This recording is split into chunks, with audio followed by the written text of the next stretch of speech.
Okay, today we are going to talk about Chapter 9, which covers negligence and strict liability. If you will remember from Chapter 8, we talked about intentional torts, and intentional torts meant that you intended to cause harm, or you at least intended to cause the action that resulted in harm to somebody. With negligence, it's a little bit different. It's unintentional. You didn't mean to cause harm. You perhaps didn't mean to do something that harmed another person, but in fact it happened. So in some way, you had a duty of care to other people, and you didn't maintain that duty of care. Now, if you've just had an unfortunate accident, say for example, you are driving a car and the car is hit by lightning and that causes you to run into another car, but you were as reasonable as you could be in that situation, that might not be negligence. That might just be an unfortunate accident. So you do have to have some sort of duty of care, and you have to breach that duty of care. So let's look at what the elements of negligence are. And the first one, of course, is that you have to have a duty, and we're going to talk about each of these in detail. But first of all, you have to have a duty. You then have to breach that duty, which means that you did not do what you should have done. And then we have to show that your breach, your negligence actually caused the harm. And we look at two types of cause. We're going to look at actual cause, and we're going to look at proximate cause. And we'll talk about what each of those are. And then finally, you have to have damages. So in order for you to have liability for negligence, you have actually had to cause harm to someone. This is different than our intentional torts. If, for example, you trespass onto somebody's land, but you don't cause any harm to their land or to the person who owns the land, you can still be liable just for trespass. But with negligence, you have to have actually caused some sort of damage. There has to be harm or injury that you have to be liable for. We don't just allow people to recover for nominal damages or anything like that. So you have to have some sort of harm. All right, so let's begin by talking about duty.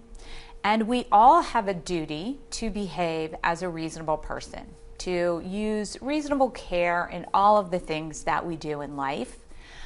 We also have some particular duties. If you are a parent, you have duties to take care of your children. If you are driving a car, you have a duty to be a reasonably good driver to the passengers who are in your car and to the other people who are driving. But if you own a business, you also have a duty to your customers, to the people who might come to your business. You need to take reasonable care not to harm them in some way. On the other hand, we do not have a duty to rescue people. If you see someone who is in peril in some way, a drowning person, for example, we actually don't have a duty to rescue them. Now, that doesn't mean that you shouldn't rescue them. You certainly can and should if you can, but you don't have a duty to, and you will not be held liable for negligence if you do not rescue them. We also, it used to be that if you did rescue someone and you harmed them because you were negligent in some way, then they could sue you for negligence. This became a concern because it sort of discouraged people from rescuing people. So we now have what we call Good Samaritan statutes, and those protect people who have have gone out of their way to help someone, rescue someone. In particular, it helps doctors and nurses who maybe stop at a car accident to provide medical care. And we want to encourage that, so we provide some protection for them in that situation in case some negligence does happen. Now, there are certain people who do have a duty to rescue you, and those would be people like policemen and firemen, people who have that job where it's part of their job to rescue, like a lifeguard or something like that. They do have a duty to behave as a reasonable person. They have a duty to rescue you. They have a duty to act as a reasonable policeman or a reasonable fireman. So slightly higher duty, perhaps. So all of these are duties, and as we also have a duty, especially as businesses, we have a duty to warn people. So perhaps we know that there is some sort of dangerous thing in our business or on our property. We have some sort of duty to warn people. You may want to show that you have wet floors if it's a rainy or snowy day. And oftentimes you will walk into a store and you will see these signs. The stores usually can't mop that water up fast enough to prevent everyone from slipping and falling. So by putting that sign up, they have given you some sort of warning to know this is slippery here. And now they have protected themselves. They are not going to be liable if you slip and fall because you have gotten that warning. You might also have a danger sign if, let's say, you had high voltage or something like that on your property. You're going to want to put up that sign that just warns people, you know, there is something dangerous right here. Or maybe you're going to have a sign on a door that says, warning, do not enter. That's going to protect you from a lawsuit that's based in negligence because you have met that duty to protect people by warning them of the injury or harm that might come to them. Now, the next thing that we talk about is the breach. And the breach is really pretty simple. It just means that you violated your duty in some way. So in some way you caused risk or harm to people, or maybe you didn't put up those warning signs that you should have put up.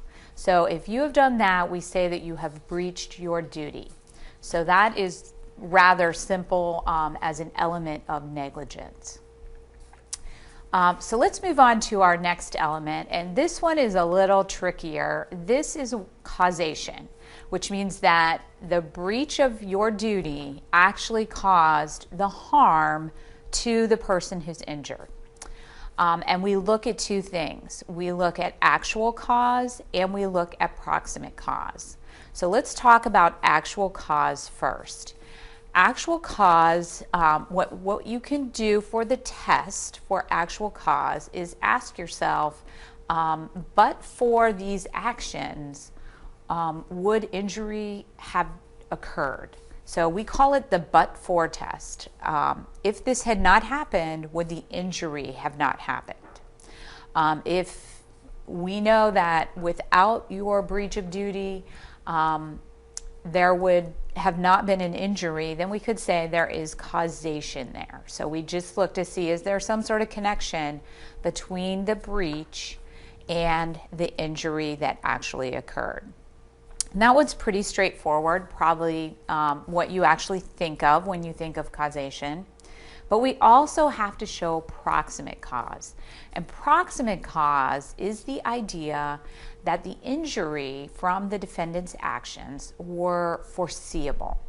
So you could actually foresee that by being negligent in this situation, that somebody might be injured. So let me give you an example.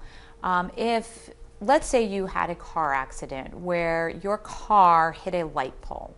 And when it hit that light pole, all of the electricity went out for several blocks. And because of that, there was somebody who was needed medical care that depended on electricity. And because the electricity went off, they suffered some sort of injury and had to go to the hospital because they couldn't get the medical care that they needed. Let's say they had a machine that had to be plugged into a wall.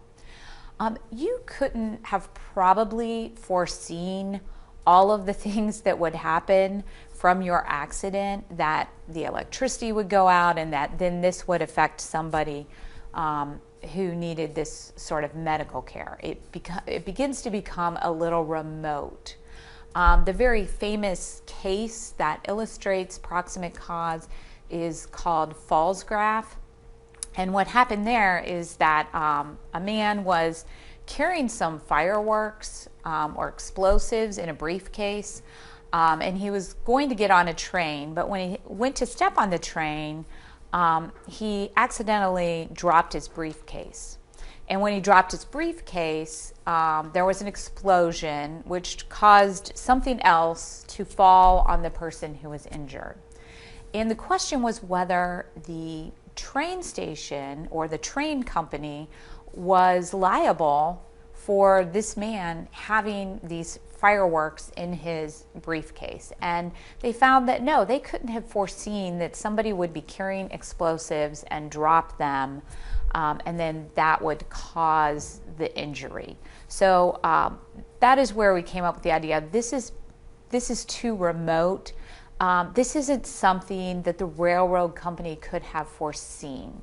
So there's no proximate cause in that situation. So with proximate cause, we are always asking the question, is this foreseeable? Can we foresee the injury based on how we were negligent?